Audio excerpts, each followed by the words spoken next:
evening. I'm Kathleen Hart, and welcome to my show. I'm so glad you could join me this evening.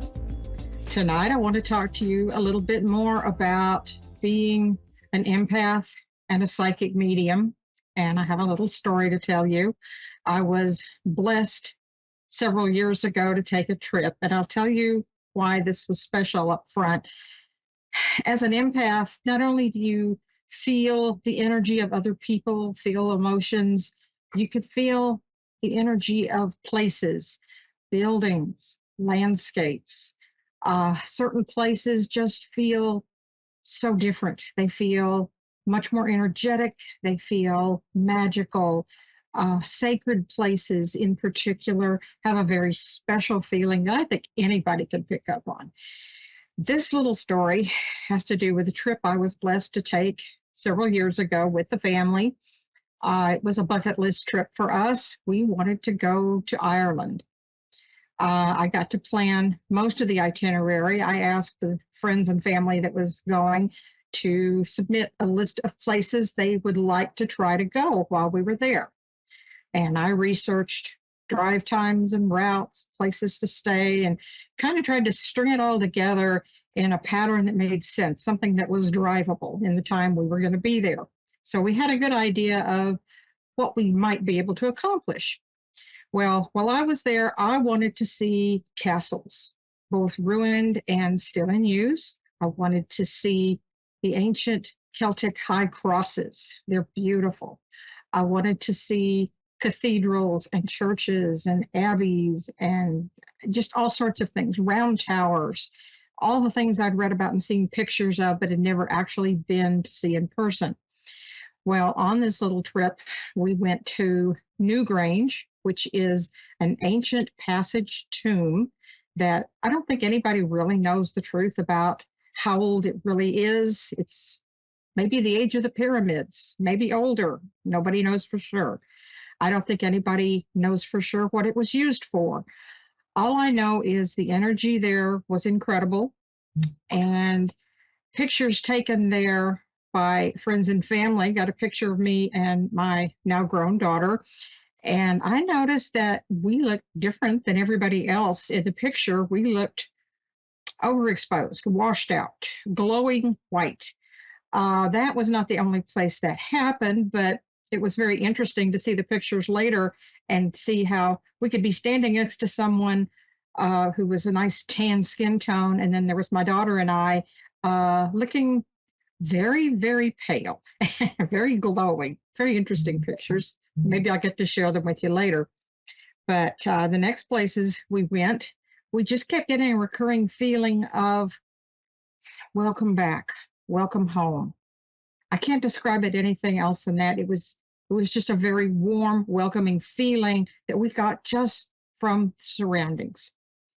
One of our next trips was a place I'd always wanted to go. It's called the Hill of Tara. This is a very interesting place. It's an ancient site. It's purported to be the remains of an Iron Age fort. Has a couple of hills, some earthworks, circles in the ground, trenches in circular patterns. Not much to see other than that above ground, except for one particular stone. And I was very anxious to see this. It's called the Leafal, or the Stone of Destiny. This was the place where they crowned the High Kings of Ireland. And the story goes that when the true king lays his hand upon the stone, it would roar out in confirmation that this was the true king. I'd hate to think what would happen if they didn't hear the roar, but that's another story. On our trip to find the Hill of Tara, we found that the roads are not as well marked as we would have liked, being tourists and not knowing the area.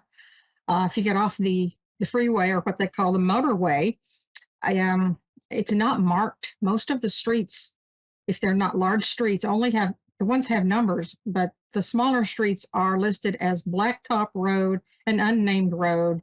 And if you don't have a compass and a set of good directions, you're out for an adventure. You're going to get lost. That's what happened to us. We drove around for more than an hour trying to find this place. And it seemed like we just weren't meant to get there, but we were determined. So we kept going. We'd circle around and we'd go a little further, and we were just sure we'd miss the turn, and we'd circle around and go back again until eventually we pulled over. We pulled out the maps. We checked the mileage. We had a very long, unhappy discussion over directions. Finally settled on a plan of action and tried it again. This time we did get there. We drove further than we thought we were going to have to until we found a little tiny, very hard to read sign and turned there, found it. Everything was great. It was kind of late in the day, but it was pouring down rain. And I'll cut this one a little bit short. We got there. It was amazing. And it's hard to describe, but it was absolutely perfect. And I felt like I should have had a more magical experience that I could tell my daughter was having. So she was walking amongst the fairies. Later that night, I broke down in tears, and I felt like something serious had gone wrong. I'd missed something. I missed what I was there to find or to feel or to experience. And then I realized something was changing, something was opening up, and I felt like an eggshell around me cracked open and fell away. And I opened up, and I suddenly felt very peaceful and very relaxed. And I was determined we had to go back, and we had to go back soon, within days, because there was something more there for me. We were able to circle back. We were able to visit the site again. It was a little less wet and rainy.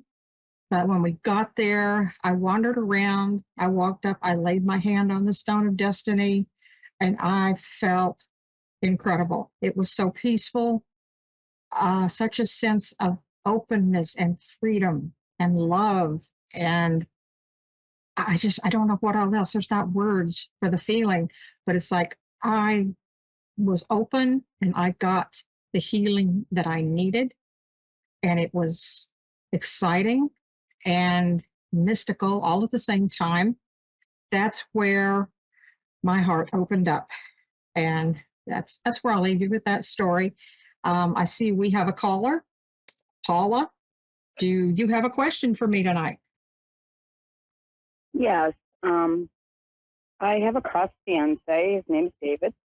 And I was wondering, my question is, can he tell me if I've done enough in this life to ascend? Or if there's more I need to do to ascend? To do for this person or with this person? He's passed. He's crossed. He was my fiance.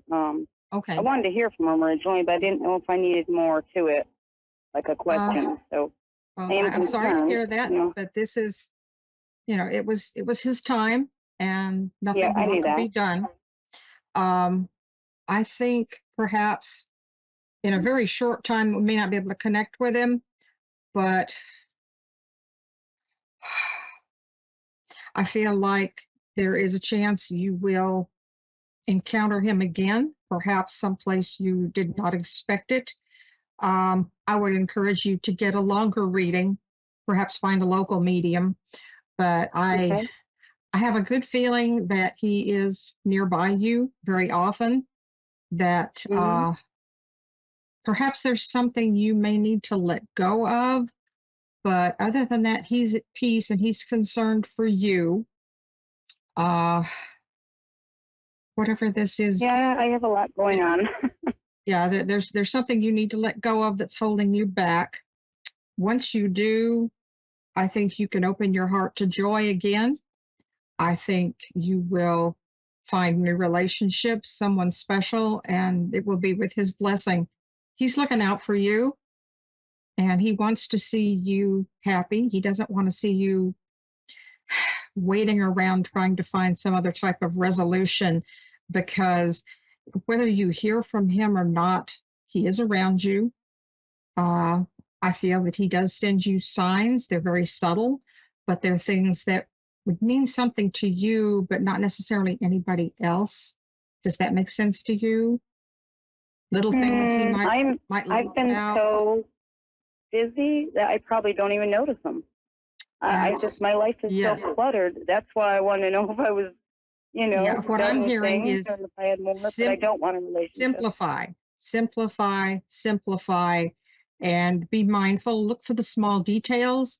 Look for small things that are out of place. Um, Perhaps something he gave you or that he knows you like, he might move it to let you know he's nearby. Um, you might see more of your favorite flowers. Whether they come to you or not, you could see them in images, in pictures. You could see them in the grocery store. Um, if you feel the urge, buy them for yourself. Set them out, look at them, and just try to feel his presence around you and know he cares. Look for. I want to say there's a lost item, a small trinket or a piece of jewelry or a souvenir, perhaps something that meant something special. Perhaps it was a gift. I feel like That's either this is interesting. I don't have a lost item, but I did have an item I was wondering if he had got me that I've never seen. We were engaged when he passed Yes. away, so I always wondered if he got me a ring, but I don't have any idea. I don't really have any strong feelings about that. I think I don't if know he what it would did, be. it'll turn up, but Yeah. not necessarily so. But it's okay to get yourself a little reminder. Something my mom had I thought was beautiful was a little ring with forget-me-nots on it that she wore to remember my dad. Something like that might just be comforting, something you can do for yourself. Yeah, I have But, a ring that I bought him that I got back when he passed, but I keep it in a jewelry box because when I wore it around my neck, the necklace broke a couple times, and I just didn't want to risk losing it. I So I say we're packed it about to up. run out of time, so I would suggest you take that, meditate with it, put it on a chain around your neck or wear it more, because I think it'll bring you comfort to do so. It always has. I'm just too afraid to lose it. I understand. Take care. Thank you for calling, and I hope you get your signs very soon. Me too. Thank you so much. Bless you. Good night.